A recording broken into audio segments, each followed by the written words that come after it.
أشهد أن لا إله إلا الله وحده لا شريك له ونشهد أن محمدا عبده ورسوله أما بعد فأعوذ بالله من الشيطان الرجيم بسم الله الرحمن الرحيم إن الله وملائكته يصلون على النبي يا أيها الذين آمنوا صلوا عليه وسلموا تسليما اللهم صل على سيدنا ومولانا محمد وعلى آله وصحبه سيدنا ومولانا محمد وبارك وسلم مولا صل وسلم دائما أبدا على حبيبك خير الخلق كلهم والحبيب الذي ترجى شفاعته لكل حول من الأهوال مقتحم يا ربي بالمصطفى بلغ مقاصدنا واغفر لنا ما مضى يا واسع الكرم يا أكرم الخلق ما لي من ألوذ به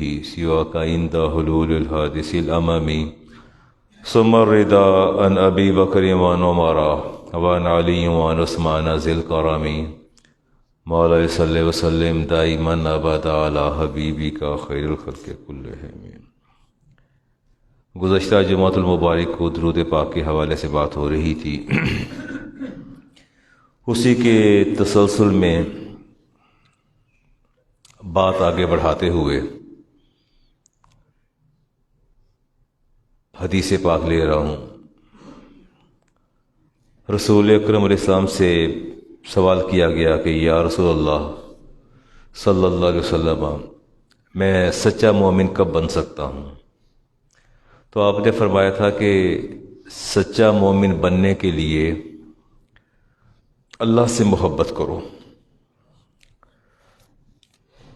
جب عرض کیا جب مجھے اللہ سے محبت ہو جائے تو فرمایا پھر اللہ کے حبیب سے محبت کرو. آپ سے عرض کیا گیا کہ میں آپ سے محبت اور اس کا تقاضا، یہ نقطہ بڑا اہم ہے. آپ نے فرمایا کہ مجھ سے محبت کا تقاضا یہ ہے کہ میری سنت کا اتباع کرو. مجھ سے محبت کا تقاضا یہ ہے کہ میری سنت کا اتباع کرو، اور مجھ سے محبت کرنے والوں سے محبت کرو، اور مجھ سے بغض رکھنے والوں کے لیے اپنے دل میں بغض رکھو. پتہ ہوتا ہے سامنے والا بندہ جو ہے اس کے دل میں اپنے نبی کے لیے محبت اور حسن ظن نہیں ہے، تو پھر بھی ہم اس سے راہ و رسم بڑھاتے ہیں اور کہتے ہیں کہ اس کا اپنا معاملہ ہے، میرا اپنا معاملہ ہے. یہ اپنا اپنا معاملہ نہیں ہے. اس کے تانے بانے آپ کی قبر اور آپ کی آخرت اور آپ کے حشر کے ساتھ جوڑتے ہیں. ایک بندے کا پتہ ہے کہ وہ اپنے نبی کے بارے میں اس کے دل میں حسن ظن نہیں ہے، وہ محبت کا وہ پیمانہ اور درجہ نہیں رکھتا، تو پھر یہ کہہ دینا عمران صاحب کہ اس کا اپنا مذہب ہے، اس کا اپنا قرینہ ہے، میرے اپنے، ایسا نہیں ہے. آپ نے فرمایا کہ لوگوں کا ایمان ایک جیسا نہیں ہوتا. جس کے دل میں جتنی زیادہ میری محبت ہوگی اس کا ایمان اتنا ہی کامل ہوگا. ایمان کی اکملیت اور کاملیت جو ہے وہ رسول اکرم علیہ السلام کی محبت سے وابستہ، منسلک اور مشروط ہے. اور جتنا بغض زیادہ ہوگا کفر بھی اتنا ہی بڑا ہوگا، کفر بھی اتنا بڑا ہوگا. وہ آپ نے فرمایا وَمَن لَا مَحَبَّتَ لَهُ لَا إِيمَانَ لَهُ وَمَن لَا مَحَبَّتَ لَهُ لَا إِيمَانَ لَهُ. جس کے دل میں میری محبت نہیں ہے اس کا ایمان ہی کوئی نہیں ہے، وہ ایمان سے فارغ، خالی ہے ایمان سے. لاکھوں کلمہ پڑھتا رہے، جب دل میں محبت نہیں ہے اپنے حبیب کی، اللہ کے حبیب کی.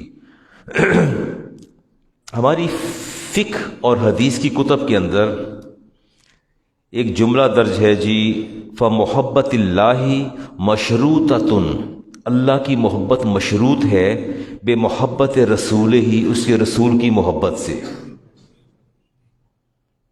جب شرط ختم ہو جائے تو مشروط کوئٹ کر جاتا ہے.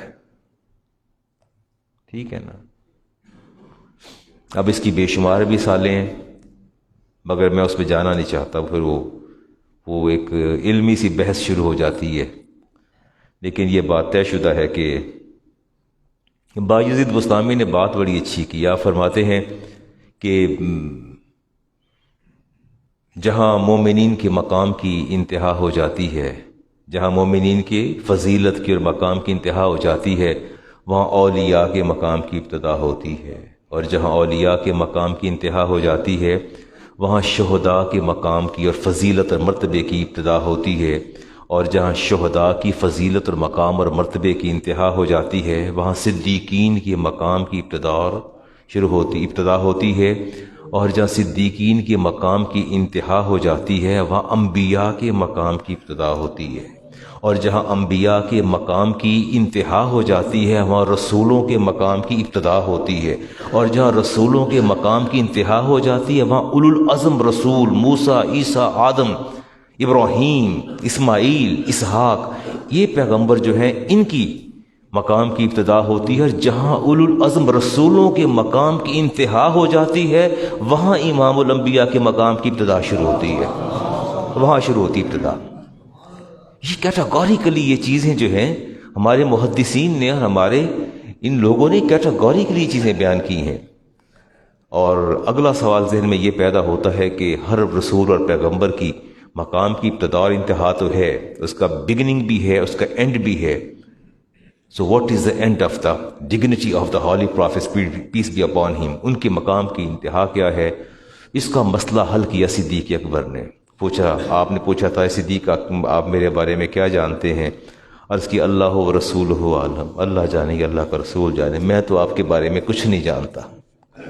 بڑی عجیب سی بات لگتی ہے کہ ایک دوست، بچپن اکٹھا، نوعمری اکٹھی، لڑکپن اکٹھا، جوانی اکٹھی، بزنس میں اشتراک، کاروبار میں، بزنس میں، عمر میں اشتراک، رہائشوں میں، ہر جگہ پر، ہر جگہ آپ کا جو ہے وہ جوائنٹ ہے. کاروبار بھی آپ کا کمبائن تھا، آپ کا محلہ بھی کمبائن تھا، ہر چیز اکٹھی تھی.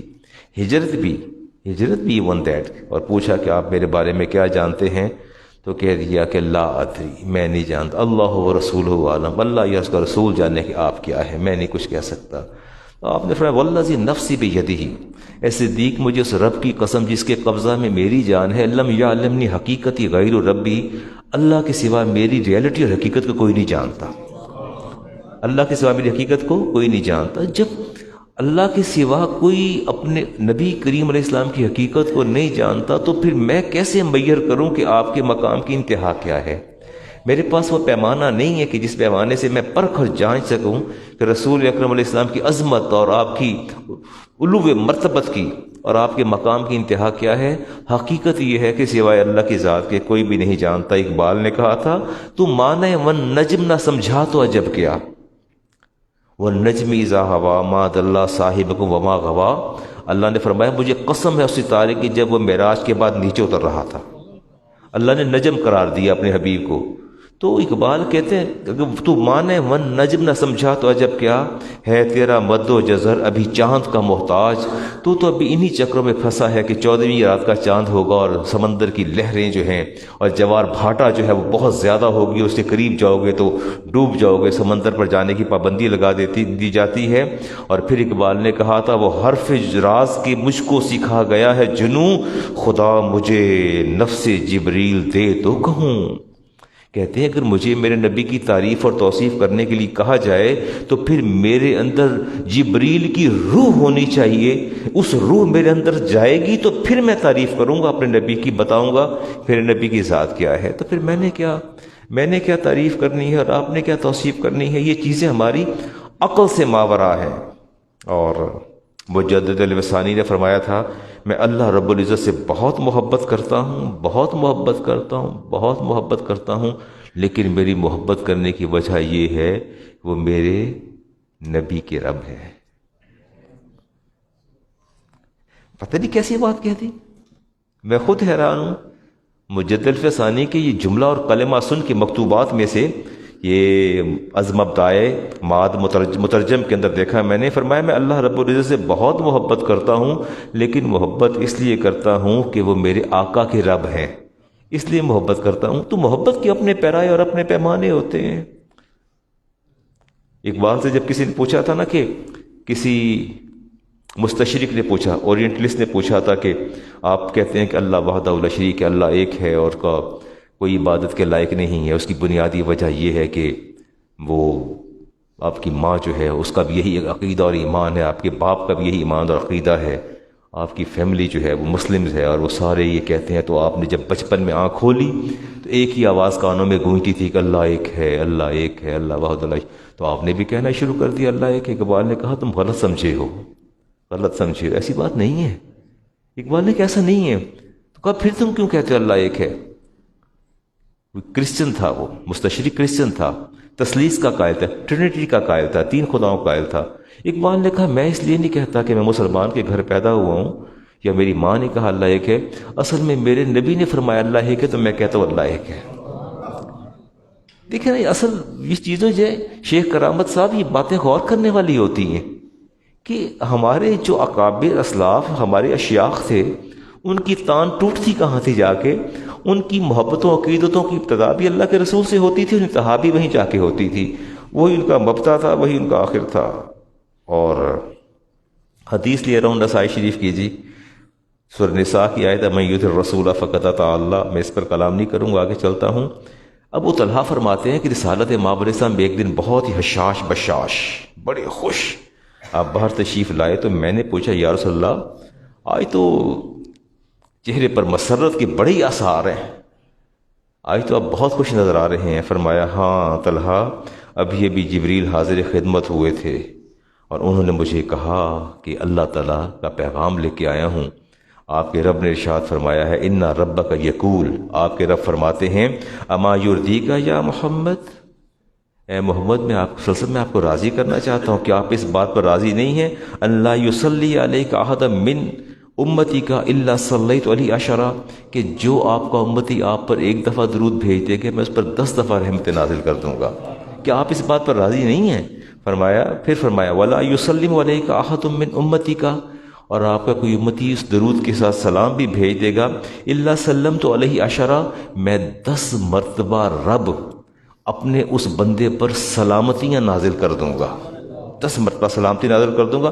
فمحوت عنہ عشر سیئات، اور اس کی 10 خطائیں ختم کر دوں گا، اور فرمایا وکتبت لہ عشر حسنات، اور ساتھ ہی نامہ اعمال میں 10 نیکیاں درج کر دوں گا۔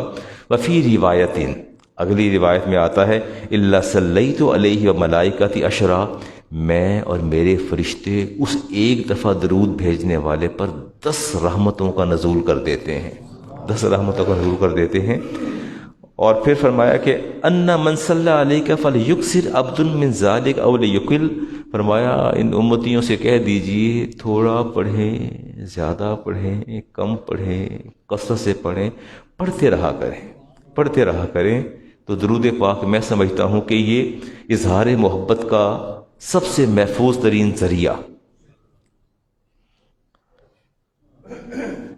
محمود غزنوی نے جب مال تقسیم کیا، سارے وزراء نے اپنا اپنا مال جو ان کو پسند تھا لے لیا انہوں نے۔ جب ایاز کی باری آئی نا تو ایاز سے پوچھا تھا نا کیا لوگے، تو اس نے آپ محمود غزنوی کے سر پہ ہاتھ رکھ دیا تھا، اور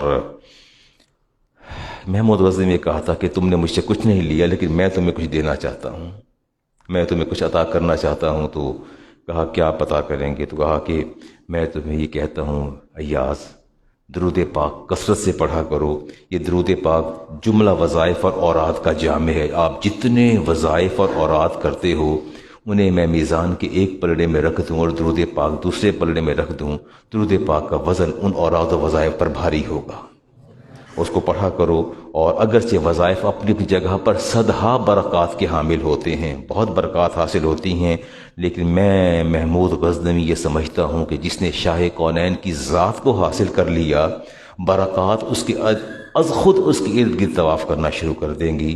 تو آؤ مل کے میں اور تم دونوں شاہ کونین سے ان کی ذات کو مانگیں، یہ محمود غزنوی نے کہا تھا۔ میں پھر آگے حدیث تو بہت سی ہیں، کچھ تھوڑی سی باتیں میں سوئچ کرنے لگا ہوں جی بات کو، ظاہر ہے بات تو آپ سے ہی کرنی ہے میرے پیش نظر۔ اور یہ کیسا لگتا ہے آپ کا یہ کہنا کہ اللہ تعالیٰ اپنے نبی کا عاشق ہے؟ کیسا لگتا ہے آپ کو؟ عاشق ہے تو پھر نبی کریم علیہ السلام کی ذات معشوق ہوئی؟ ارشاد طاہر صاحب، آپ کی توجہ مجھے بہت درکار ہے، میں بڑی کمپلیکیٹڈ سی بات کہنے جا رہا ہوں اور بغیر تنقید کیے۔ اچھا، آپ کہیں گے مجھے اللہ سے عشق ہے؟ کہہ سکتے ہیں؟ میں بھی بتاتا ہوں، ابھی آپ نے کہنا نہیں اللہ صاحب اللہ توبہ میں نے معاف کر دے، میں کبھی نہیں کہوں گا۔ ابھی اب بات کرنے جا رہا ہوں نا میں بھی آپ سے بات، مجھے اللہ سے عشق ہے۔ وڈ یو لائک ٹو سے اور ڈکلیئر؟ کہنا چاہیں کہ عمران صاحب مجھے اللہ سے عشق ہے؟ چپ کر کے بیٹھی، ہاں نہ کیجئے گا، خاموش رہنا آپ کا بہتر ہے۔ ایسے غلطی سے منہ سے ہاں نکل گئی تو برا ہو جائے گا۔ نہیں، اللہ کو اپنے نبی سے عشق ہے۔ از اٹ رائٹ ٹو سے؟ نہیں نہیں۔ اور میں بیٹھا تھا اور وہ نعت پڑھ رہا تھا، نعت خواہ کہہ رہا تھا کہ امتی کیا خود رب بھی ہے شہدا تیرا۔ میں نے کہا اپنی زبان بند کرو، اپنی زبان بند کرو، اللہ کو شہدا کہہ رہے ہو نبی کا، کبھی تم اللہ کو عاشق کہتے ہو، کبھی تم نبی کو معشوق کہتے ہو، کبھی کہتے ہو دلبر کہتے ہو، کبھی کہتے ہو دلربا۔ کیا کہتے ہیں آپ لوگ؟ تھوڑی سی بحث کرنے جا رہا ہوں، کچھ 10 منٹ بات کرتا ہوں آپ سے۔ جی، یہ لفظ عشق جو ہے اس کا معنی کیا ہے؟ کسی سے حد سے زیادہ محبت کرنا، محبت میں حد سے زیادہ بڑھ جانا عشق کہلاتا ہے۔ کسی سے چمٹ جانا، دوسرے معنوں میں عشق کا جو معنی ہے افراط، افراط کا معنی ہے to cross the limits, to cross the limit, حد سے تجاوز کر جانا۔ عشق کا کیا معنی ہے؟ حد سے تجاوز کر جانا، اسے عشق کہتے ہیں۔ ٹھیک ہو گیا جی؟ اور محمود احمد قریشی صاحب، عشق 2 طرح کا ہوتا ہے، پارسائی، ایک میں پارسائی کا پہلو پایا جاتا ہے اور ایک غیر پارسائی۔ یہاں تک ٹھیک ہے بات؟ نہیں ٹھیک ہے نا؟ عشق 2 طرح کا ہوتا ہے افتخار صاحب، ماں سے بھی عشق، باپ سے بھی، اور کسی کی بیٹی لڑکی سے عشق۔ فرق ہے دونوں میں؟ یہ نہیں ہے۔ اللہ سے کہ رسول سے اور لڑکی سے کوئی فرق ہے دونوں میں؟ ہے فرق؟ چلے الحمدللہ صحیح جگہ پر پہنچے۔ پارسائی اور غیر پارسائی دونوں معنوں میں لیا جاتا ہے۔ ہندی زبان میں عشق کے پیچا کا ایک لفظ آتا ہے جی، اصل میں عشقہ کہتے ہیں اس پودے کو جو بڑا سرسبز اور شاداب ہوتا ہے، اور with the passage of time یہ آہستہ آہستہ مرجھا جاتا ہے، مرجھا جانے کے بعد یہ دم توڑ جاتا ہے، پہلے زرد پڑتا ہے۔ ہندی میں عشق کے پیچا کا لفظ استعمال ہوتا ہے۔ اردو میں ایک بیل ہے، آکاس بیل، محمود قریشی صاحب، اسے کہا جاتا ہے جو درخت سے لپٹ جاتی ہے اور اس کو بے برگ و بار کر دیتی ہے، خشک کر دیتی ہے اور اس کا وجود ختم کر دیتی ہے۔ آکاس بیل کے نام سے اسے کہا جاتا ہے۔ عشق بھی اسی طرح جب کسی کے دل پر حملہ کرتا ہے، غالب آتا ہے، تو اس کو لاغر کر دیتا ہے، کمزور کر دیتا ہے، نڈھال کر دیتا ہے۔ Some time he committed suicide, اور وہ خودکشی بھی کر لیتا ہے، اور بسا اوقات بالکل ڈپریشن میں چلا جاتا ہے، انگزائٹی میں چلا جاتا ہے، دنیا مافیہ سے بے خبر ہو جاتا ہے۔ اسے عشق کہتے ہیں۔ شکیل صاحب میرے بیٹے، اللہ آپ کو عشق سے بچائے، عشق کی حقیقیت عطا فرمائے۔ ٹھیک ہو گیا نا؟ تو اس کا مطلب ہوا کہ عاشق کا معنی یہ ہوا ٹو کراس دا لمٹس، حد سے تجاوز کر جانا۔ ٹھیک ایسے ہی ہے نا؟ اور اللہ تعالیٰ کے لیے کلمات استعمال کرنے والے کو ہم کافر تو نہیں کہتے، لیکن اس کی بدعت ہی کہتے ہیں، گمراہ کہتے ہیں، جو اللہ کے لیے لفظ عشق استعمال کرے، کیونکہ یہ بات درست نہیں ہے۔ کیوں؟ اللہ کی حد ہے؟ اللہ لامحدود ہے؟ اللہ کی صفات لامحدود ہیں؟ ایسے ہی ہے۔ آپ کون سی حد کراس کر رہے ہیں یہ کہہ کہ میں اللہ سے عشق کرتا ہوں؟ یہ کون سی حد کراس کر رہے ہیں؟ عشق کا معنی ہے حد سے تجاوز کر جانا۔ تو کیا آپ یہ کہنا چاہتے ہیں کہ آپ نے اللہ کی حد کو کراس کر دیا؟ نہیں، تعظیم اور توقیر اس کا معنی نہیں دیتی۔ رسول کریم علیہ السلام کی ذات کے لیے ایسے الفاظ کا استعمال کرنا جو ذو معنی ہوں، اللہ تبارک و تعالیٰ نے قرآن کریم میں منع فرما دیا۔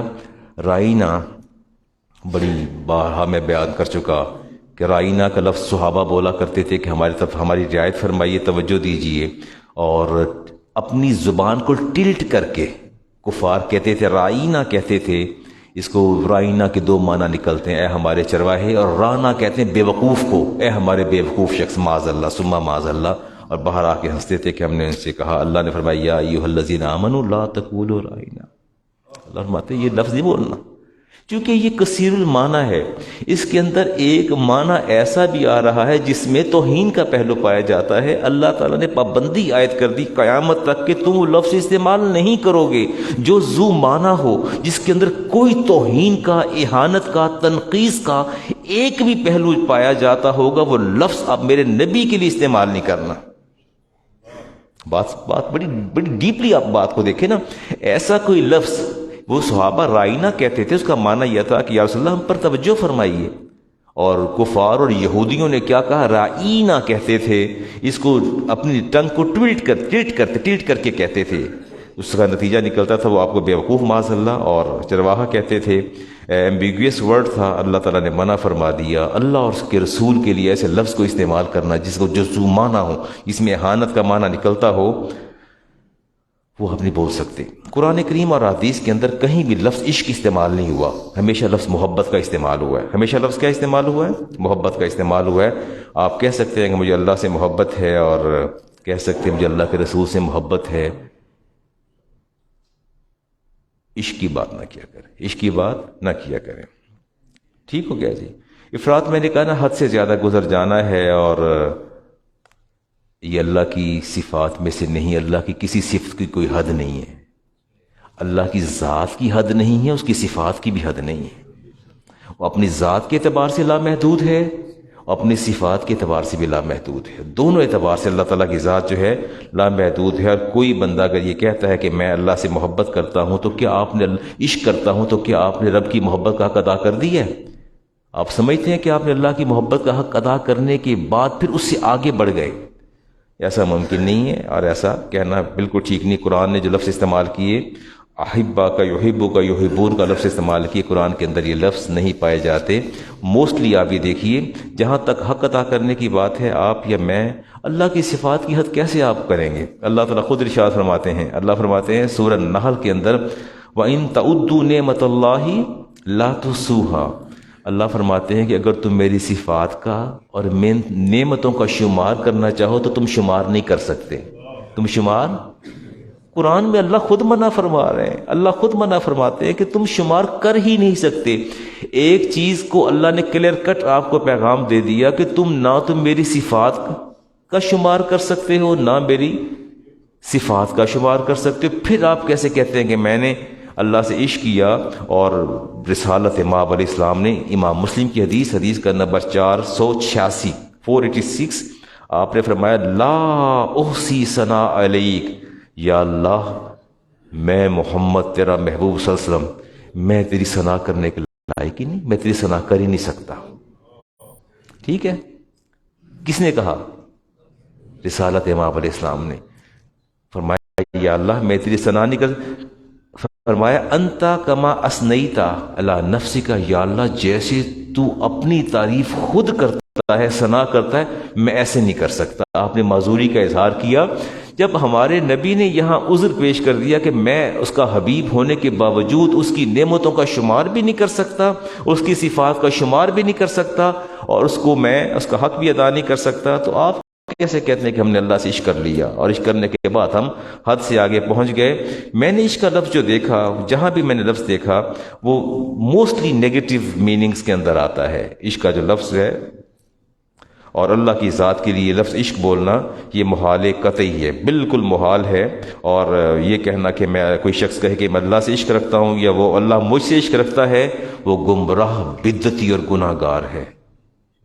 کہیں گے توبہ کریں، استغفر اللہ رب من کل ذنب واتوب الیہ۔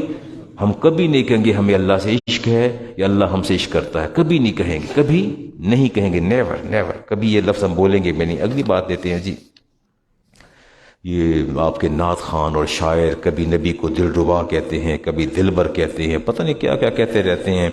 جب دل ربا دلبر کا لفظ بولا جاتا ہے اور ماہی کا لفظ بولا جاتا ہے، اس کے اندر کلیئر کٹ ایہام تجسم پایا جاتا ہے، ایک جسم کا تصور آتا ہے، دل ربا دل بر ماہی، نہ جانے یہ لفظ استعمال کیے جاتے ہیں، اور میں سمجھتا ہوں کہ الفاظ جو ہیں یہ نقص کے حامل ہیں، ان کے اندر نقص پایا جاتا ہے۔ موسٹلی یہ الفاظ استعمال ہوتے ہیں اپنے سفلی جذبات کے لیے، پاکیزہ جذبات کے لیے، نہ تو دل ربا کہا جاتا ہے نہ دل بر کہا جاتا ہے، ان کو ایوائڈ کیا جاتا ہے۔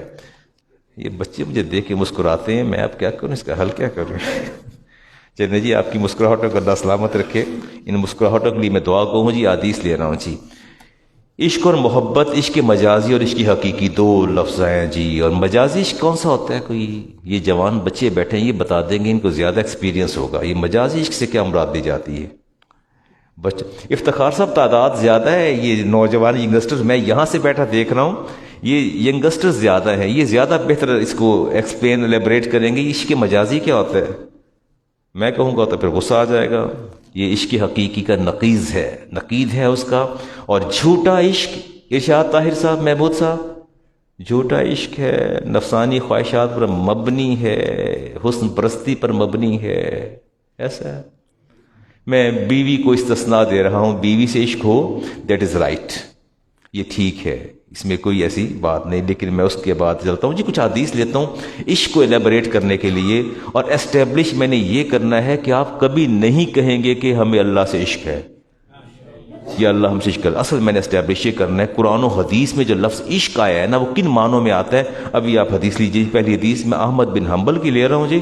ابو ذر غفاری اس کے راوی ہیں، فرماتے ہیں کہ میں رسالت مآب علیہ السلام کے ساتھ موجود تھا، اقاف بن بشر بن تمیمی شخص آیا اور آ کے بیٹھ گیا آپ کے پاس، تو آپ نے پوچھا اقاف، وہ فائنینشلی اسٹرانگ تھا، اقاف بیوی ہے؟ کہتا نہیں۔ تو فرمایا تمہاری مالداری تو خیر کا باعث نہیں ہے، پھر پیسہ تمہارے پاس ہے، آپ کے پاس ہے، لیکن پھر مالداری جو خیر کا باعث تو نہیں ہے؟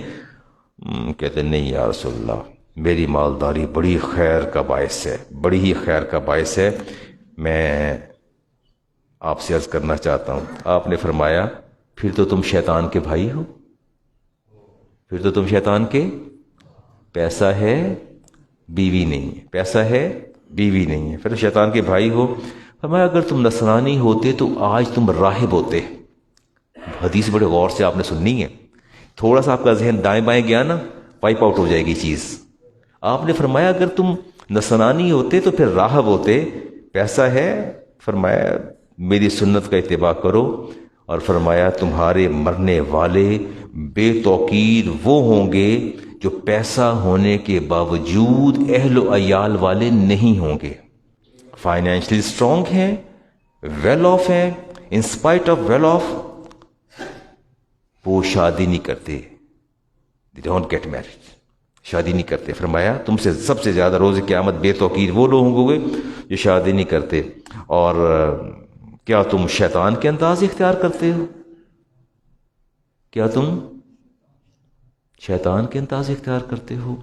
اب یہ جملہ سنیے گا، آپ نے فرمایا کہ عورتیں نیک لوگوں کے لیے شیطان کا ہتھیار ہیں، ٹول ہیں۔ عورتیں نیک لوگوں کے لیے شیطان کا ٹول ہیں۔ شیطان جب بھی اٹیک کرتا ہے، انویٹ کرتا ہے، حملہ کرتا ہے، عورت کے ذریعے کرتا ہے۔ نیک لوگوں پر شیطان کس چیز کا حملہ کرتا ہے؟ بتا تو دینا۔ آپ نے فرمایا کہ یاد رکھنا یہ بات کہ عورتیں نیک لوگوں کے لیے شیطان کا ہتھیار ہیں، شادی شدہ لوگ بالعموم پاک باز ہوتے ہیں، فحش گوئی سے دور رہتے ہیں۔ اقاف افسوس تم پر، بے شک یہ وہ عورتیں ہیں جنہوں نے ایوب علیہ السلام، داؤد علیہ السلام، یوسف علیہ السلام اور کرسف کو بھی آزمائش میں مبتلا کر دیا، ان سے ان کا بھی واسطہ پڑا۔ اس کی ڈیٹیل میں پھر کبھی جاؤں گا، اپنے موضوع سے ہٹ جاؤں گا۔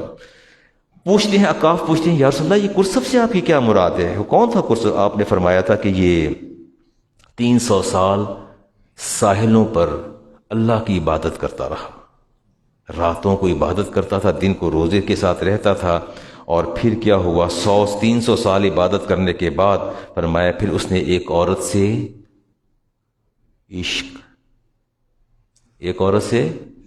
عشق کیا، اور فرمایا پھر اپنے رب کو بھولا، دنیا مافیہ کو بھولا، اپنی عبادات کو بھولا، اپنی ریاضتوں اور عاد و ورائف کو بھولا اور اللہ کی ناشکری شروع کر دی، عبادت کے شعار کو ترک کر دیا، اللہ نے پھر اس کو توفیق عطا فرمائی، اس کی نیکی کے ایام کو دیکھ کے اللہ نے توبہ کی توفیق عطا فرمائی اور اس نے توبہ کر لی۔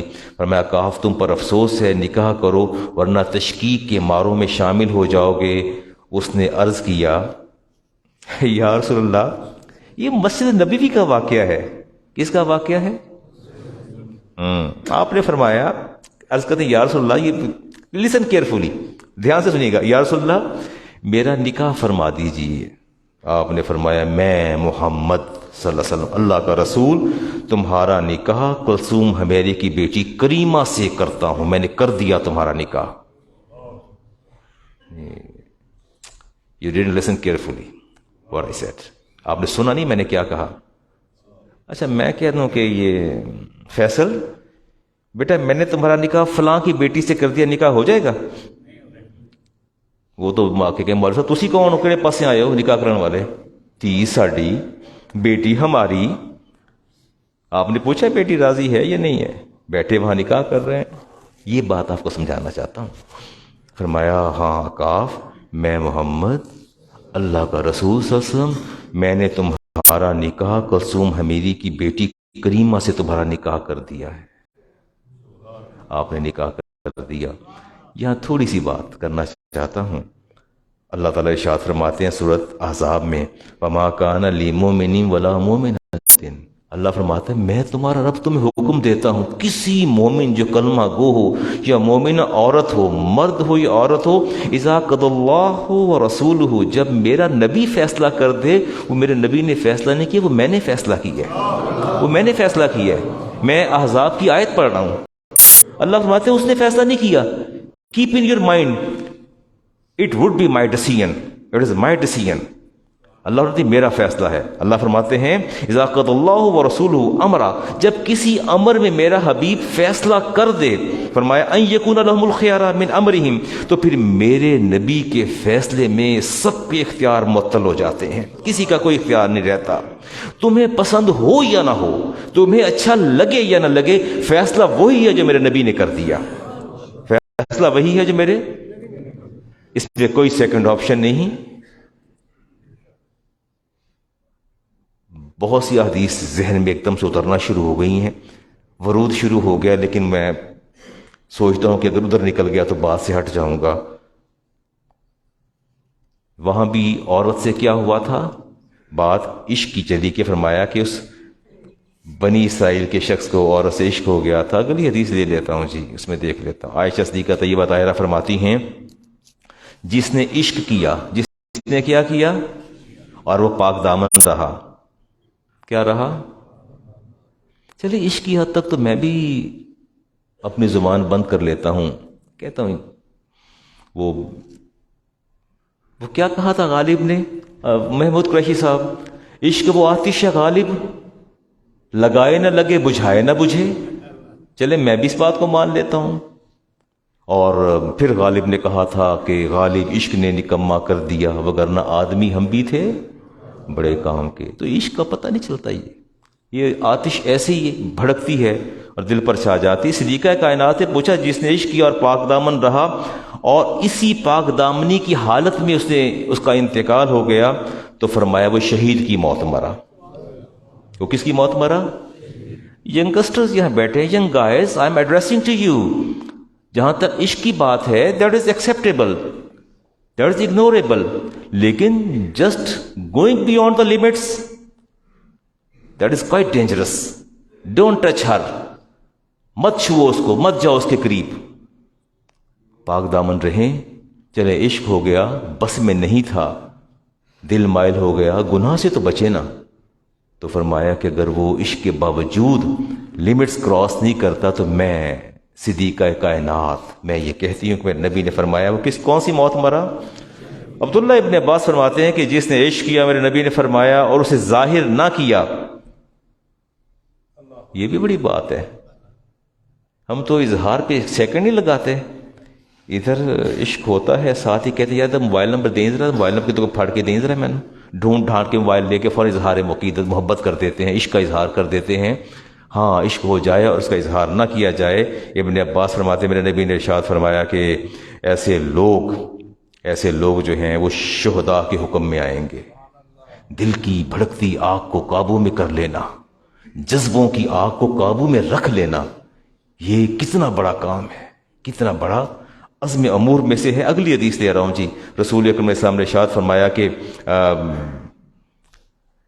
میری امت کے بہترین لوگ وہ ہوں گے جب ان پر کوئی آزمائش آتی ہے تو پاک دامن رہتے ہیں۔ صحابہ نے پوچھا صاحب وہ کون سی آزمائش ہے جس میں پاک دامن رہتے ہیں؟ وہ کون سی آزمائش ہے؟ تو آپ نے فرمایا عشق۔ کیا فرمایا؟ عشق ہو بھی جائے تو دامن تو بچائیے نا، دامن تو بچائیے۔ چلے عشق آپ کے بس میں نہیں تھا، آگ لگ گئی، لگانا نہیں چاہتے تھے، بجھانا چاہتے ہیں، بجھتی نہیں، کم از کم اپنے آپ کا دامن تو بچائے نا۔ یہ میں نے 3 حدیث آپ کے سامنے رکھی، تینوں سے عشق کا مفہوم کیا آ رہا ہے؟ پازیٹیو اور نیگیٹو آ رہا ہے مفہوم۔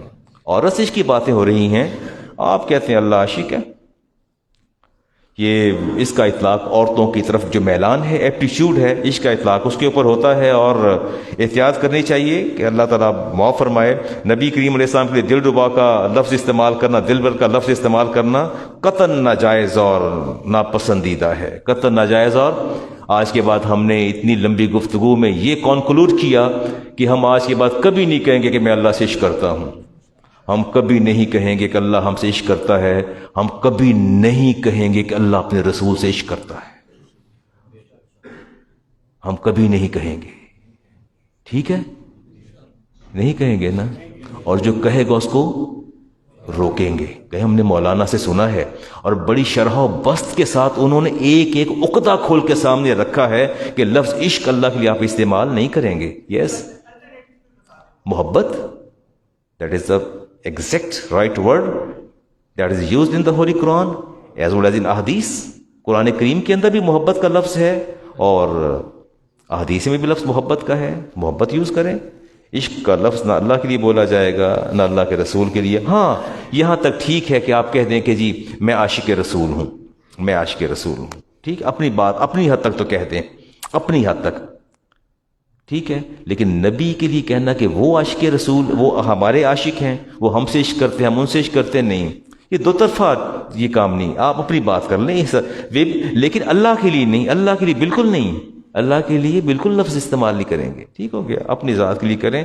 وہ شعر پڑھ رہا تھا نعت خواں، کہتا تھا جی وہ امتی کیا خود خدا ہے شیدا تیرا۔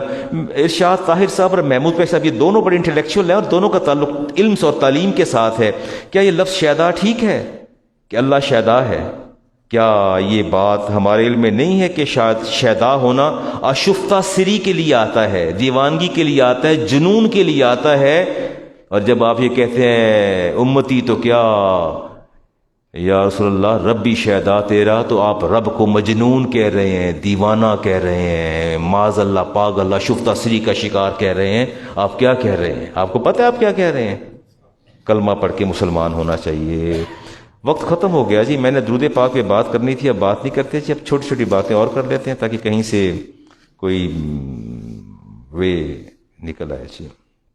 کوئی سوالات لے لیتے ہیں۔ میں نے بات قضا نمازوں سے پر کرنی تھی، بہت زیادہ سوال کرتے ہیں لوگ۔ علامہ صاحب درود پاک کی پھر بات کروں گا، کہتے ہیں جی قضا نمازوں سے بری ذمہ ہیں، اور اصل میں وہ کہتے ہیں جی، لوگ کہتے ہیں کہ قضا نمازوں کے بارے میں رسالت امام علیہ السلام کا کوئی واضح حکم موجود نہیں ہے اور نہ صحابہ کی واضح تاکیدات موجود ہیں۔ یہاں میں ایک بات یہ کہتا ہوں، ان کی نمازیں قضا ہوتی کب تھیں؟ پہلے یہ تو بتائیں نا، ان کی نمازیں قضا ہوتی کب تھیں؟ میں نے یہ افتخار صاحب سوشل میڈیا پر بھی، وہ آپ نے بھی ایک دفعہ ذکر فرمایا تھا، جو نمازیں گئیں وہ گئیں، جو نمازیں گئیں وہ گئیں، اب وہ قضا نہیں ہوگی۔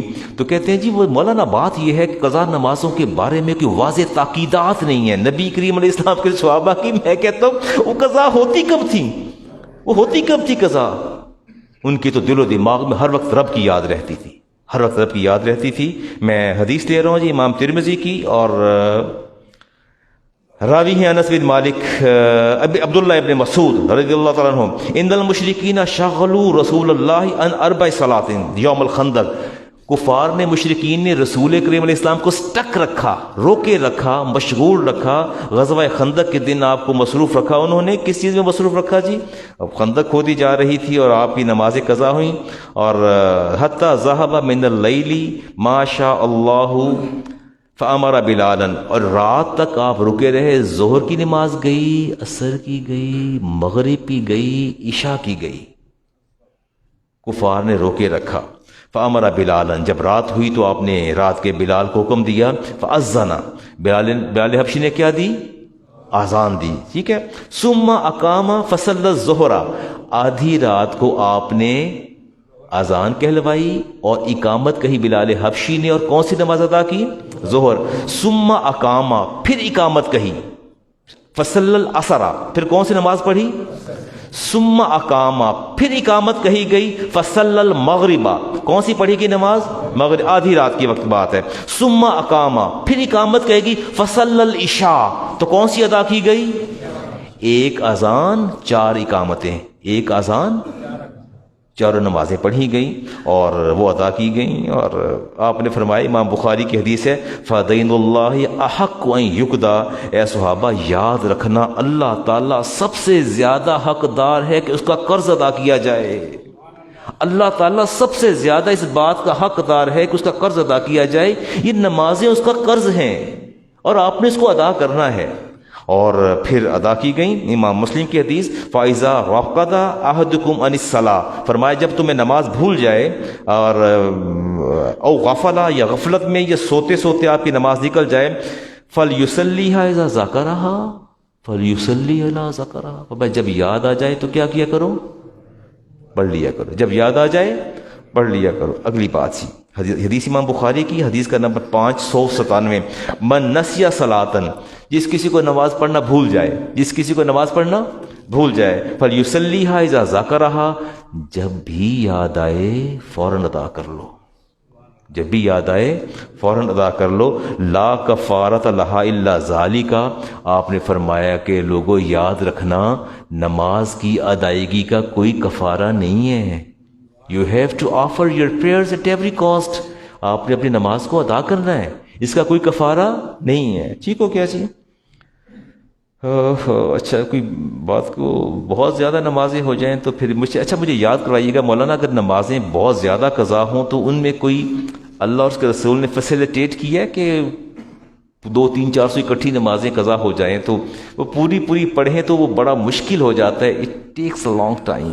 تو کیا کوئی اس میں رعایت ہے؟ میں رعایت آپ کو اگلے جمعے بتاؤں گا تاکہ آپ کے بھی اندر تھوڑا سسپینس رہے. کوئی سوال تو کیا کرے نا، یہاں سے جا کے بھول جاتے ہیں. آئی بگین آفرنگ پریئر ظہر صلاح thinking enough time was still remaining. کہتے ہیں جی میں نماز ظہر میں نے شروع کی ہے اور میں یہ سوچ رہا تھا کہ ابھی کافی زیادہ ٹائم باقی ہے. آفٹر کمپلیشن دا صلاح I came to know that the time of صلاح ہیڈ پاسڈ. تکبیر تحریمہ کہی ہے، میں سمجھتا تھا کہ 8 9 10 منٹ باقی ہیں. میں نے نماز ظہر شروع کی ہے، سلام پھیرا تو پتہ چلا کہ نماز کا وقت جا چکا تھا. وہ پوچھ رہے ہیں کہ جی وہ جو ٹائم چلا گیا، از دا صلاح ویلڈ اور مسٹ بی ریپیٹڈ؟ یہ نماز میری دوبارہ دہرانی پڑے گی یا کیا ہوگا؟ کوئی آپ اگر رائے دے دیں تو مجھے اطمینان ہوگا، میں مائک چھوڑ دوں گا. تکبیر تحریمہ کی، اچھا یوں کہہ لیجئے نا، 3:20 پر عصر کا وقت شروع ہوتا ہے. 3:20 پہ آپ نے 3:17 پہ 16 پہ آپ نے تکبیر تحریمہ کہی اور جب سلام پھیرا تو پتہ چلا کہ ٹائم نماز کا جو ہے وہ جا چکا ہے. وہ جو نماز آپ نے ادا کی ہے وہ ادا ہوگی یا قضا ہوگی یا ریپیٹ کرنا ہو؟ کیا کرنا ہوگا؟ ادا ہوگی. ٹھیک ہے، پکی بات ہے، کنفرمڈ. ہاں، نماز ظہر اگر آپ نے وقت میں شروع کر دی ہے، ٹائم بعد میں جاتا رہا تو آپ کی نماز کیا ہوگی؟ اگر ٹائم اینڈ پہ بھی چلا جاتا ہے تو وہ آپ کی نماز کیا ہے؟ وہ ادا ہو جائے گی اور the salah is valid، بالکل ٹھیک رہے گی.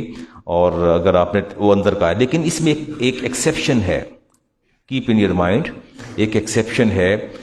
عیدین کی نماز، جمعہ کی نماز اور فجر کی نماز، ان 3 نمازوں کے علاوہ اگر باقی نمازوں میں آپ نے وقت کے اندر تکبیر تحریمہ کہہ لی ہے، سلام پھر جو کنکلوژن آپ کا سلام ہوتا ہے، حتمی سلام قاعدہ اخیرہ میں ہوتا ہے، اس کے بعد دیکھیں تو ٹائم گزر بھی گیا ہو تو وہ نماز قضا نہیں، وہ ادا ہی شمار ہوگی۔ وہ کیا ہوگی؟ ادا ہی شمار ہوگی، اس کو قضا نہیں کہا جائے گا۔ چلیں ایک چھوٹی سی 1-2 باتیں اور کر لیں۔ اچھا، قضا نماز ادا کی نیت سے اور ادا نماز قضا کی نیت سے ادائی ہوتی ہے، یہ بڑی مشکل سی بات ہے، یہ سمجھانا بڑا مجھے بھی مشکل لگے گا۔ میں نے کہا قضا نماز جو ہے ادا کی نیت سے اور ادا نماز قضا کی نیت سے دونوں ٹھیک ہوتی ہیں، دونوں ادا ہی ہوتی ہیں۔ اور میں سمجھاؤں گا تو کم از کم 7 منٹ لگ جائیں گے، آپ اسی کو ڈائجسٹ کر لیں، میری بات کو ایبزارب کر لیں کہ قضا نماز سادہ سی مثال ہے کہ آپ نے سمجھا کہ میں قضا نماز پڑھ رہا ہوں، ٹائم گزر گیا ہے، اور میرا خیال تھا کہ ٹائم جو ہے وہ 3:15 نکل جاتا ہے، میں 3:15 میں نے ظہر کی پڑھنی شروع کر دی، میں قضا پڑھ رہا ہوں۔ میں کیا پڑھ رہا ہوں؟ چونکہ میرے دل میں یہ پرسیپشن ہے کہ قضا پڑھ رہا ہوں، لیکن پتہ چلا کہ وہ تو 3:30 بجے ٹائم ختم ہونا ہے، تو میری ادا ہوگی۔ میری کیا ہوگی؟ اگرچہ میں نے یہ سمجھا کہ میں قضا پڑھ رہا ہوں، تو میں نے یہ سمجھا میں قضا پڑھ رہا ہوں، لیکن وہ کیا ہوگی؟ ادا ہوگی۔ وہ اب مشکل باتیں بچوں کو سمجھاتا ہوں، اب آپ غصے میں نہ آ جائیں۔ کہتے ہیں جی my mother has remarried, will my wife have to observe the veil in presence of my stepfather. آسان کر کے بتاتا ہوں۔ کہتے ہیں امی کی ہم نے دوسری شادی کر دی ہے، والدہ کی ہم نے، اور میری بیوی کیا میرے جو ہے والد سے، اسٹیپ فادر سے پردہ کرے گی؟ یہ کمپلیکیٹڈ کوشچن ہے کہ لڑائی نہ پڑ جائے۔ It should be right, exactly. It should be remembered that your biological father is a real father-in-law of your wife. Keep in your mind, your biological father is real father-in-law of your wife. Your stepfather is not real father-in-law of your wife. She will observe well to your stepfather. On the same way, آپ کی بیوی آپ کے سوتیلے والد سے پردہ کرے گی۔ آپ کی بیوی آپ کے سوتیلے والد سے، یہاں تک ٹھیک ہے۔ تو اگر آپ کی ساس سوتیلی ہو تو کیا کریں گے؟ کھلی چھٹی آپ کو؟ بیوی پر پابندی ہے کہ اسٹیپ فادر ہے، and you have to observe veil, you are not allowed to go before him unveiled. آپ نہیں جا سکتی، آپ کو پردہ کرنا ہے شریعت پر۔ لیکن اگر آپ کی ساس سوتیلی ہو، keep in your mind that is not biological mother of your wife. وہ biological mother نہیں ہے آپ کی ماں کی، آپ کی بیوی کی، وہ آپ سے پردہ کرے گی۔ وہ کیا کرے گی؟ آپ سے پردہ کرے گی۔ ہمارے جو فقہا ہیں،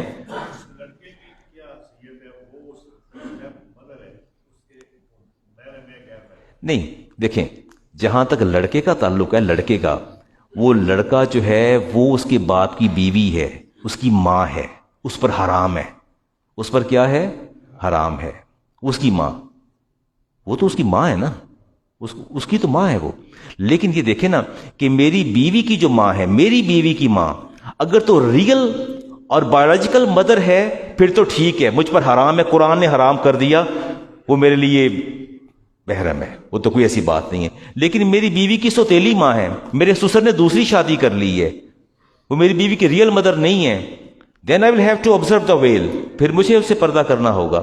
میں یہاں بات ختم کرتا ہوں جی، بات بڑی تلخ کڑوی اور آپ کی حلق میں کڑواہٹ شاید تا دیر رہے۔ ہمارے فقہا یہ کہتے ہیں، وہ یہ بات کرتے ہیں کہ 2 محرم 2 طرح کے ہوتے ہیں، غیر محرم 2 طرح کے ہوتے ہیں نا۔ ایک بالکل اجنبی ہوتے ہیں، کیا ہوتے ہیں؟ ایک بالکل کیا ہوتے ہیں؟ ایسے ہی ہے نا۔ اور ایک غیر محرم وہ ہوتا ہے جو آپ کا اپنا ہوتا ہے۔ نہیں بات نہیں سمجھ رہے؟ دیکھیں محرم 2 طرح کی ہے نا۔ ایک آپ کا دوست آ گیا گھر کے اندر، ٹھیک ہے، وہ آپ کی بیوی کے لیے محرم ہے یا غیر محرم ہے؟ ایک آپ کے چچا کا بیٹا آ گیا، وہ محرم ہے یا غیر محرم؟ غیر محرم۔ 2 طرح کے ہو گئے نا، غیر محرم 2 طرح کے ہو گئے نا شاہ صاحب۔ غیر محرم 2 طرح کے ہو گئے، ایک اجنبی ہے اور ایک آپ کے گھر کے اندر ہے، ایک آپ کا سگا بھائی ہے، ایک آپ کا دیور جیٹھ۔ اب یہ لڑائی شروع ہو جانی ہے، یہ آن ایئر میں جا رہا ہوں، گھروں میں تماشا لگ جانا کہ مولوی صاحب نے کڑے کام پھاڑ لینے۔ یہ بھائی آپ کا غیر محرم ہے یا محرم ہے؟ تو سالی ادے کا والدہ کی بنے گا، اس کا کیا بنے گا؟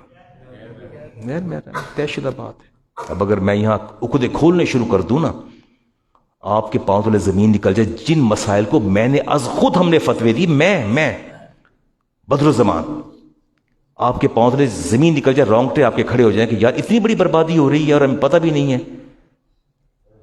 ہمارے فقہا اور محدثین کہتے ہیں کہ وہ اجنبی جو غیر محرم ہے، اس کی بنسبت جو رشتے دار غیر محرم ہے، وہ 1000 گنا زیادہ خطرناک اس اجنبی محرم سے۔ اور اس کی approach that is quite easy, اس کی اپروچ ایزی ہے۔ آپ کے چچا کا بیٹا، پھوپھی کا بیٹا، ماموں کا بیٹا، خالہ کا بیٹا، کزن ہے، ان کی اپروچ ایزی ہے۔ آپ کے بھائی کی اپروچ بہت ایزی ہے، آپ کے بھائی کی اپروچ بہت ایزی ہے۔ ان پر شک ہی کوئی نہیں کرتا، سوچتے ہی کوئی نہیں ہے۔ اگر میں اب یہاں بتانا شروع کر دوں نا کہ میں کن میں مدارج سے گزرا اور میں نے کہاں کہاں دیکھا، میں نے یہ بھی دیکھا کہ بھائی نے اپنے بھائی کا یتیم بچہ پالا، بھتیجا۔ اچھا، یہ چچی کا نکاح بھتیجے سے ہو جاتا ہے اگر کوئی اور رشتہ نہ ہو؟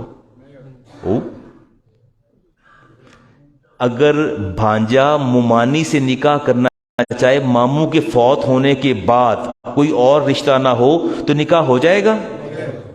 بھتیجا اگر کوئی اور رشتہ نہ ہو چچی کے ساتھ، اور کوئی حرمت کا رشتہ نہ ہو، تو چچا کے انتقال کے بعد شادی کر سکتا ہے؟ میں نے بربادی اپنی آنکھوں سے دیکھی، تباہی دیکھی۔ بھتیجے کو پالا، بھتیجے نے گھر برباد کر دیا، میں نے یہ دیکھا۔